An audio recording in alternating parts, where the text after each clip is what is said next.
Alors je reviens sur la question des besoins et des moyens, dont on a parlé d'ailleurs ce dernier week-end, en reprécisant un certain nombre de choses, à savoir que, selon moi, les besoins sont limités, nous avons à peu près tous les mêmes besoins, alors que les moyens sont très inégaux et très différents. Et les moyens, ce sont essentiellement les facultés dont nous disposons.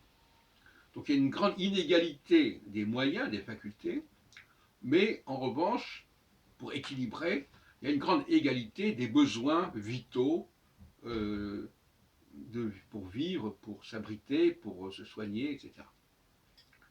Et d'ailleurs, le débat sur les hôpitaux, sur la santé, est lié à des besoins qui sont valables pour tout le monde. Tout le monde peut être malade, quel que soit son niveau de culture, d'intelligence, etc. Mais tout le monde peut être malade, mais tout le monde n'a pas les mêmes moyens intellectuels.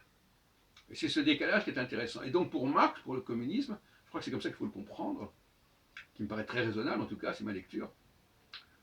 Nous avons tous des mêmes besoins, donc au niveau de ce que l'État doit fournir à chacun, au niveau des besoins, logement, santé, alimentation, gîte, logis, etc.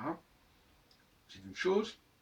En revanche, nous devons tenir compte des facultés des uns et des autres, et là, effectivement, il y a une inégalité qui implique un système scolaire approprié et adapté entre les sous-doués et les surdoués.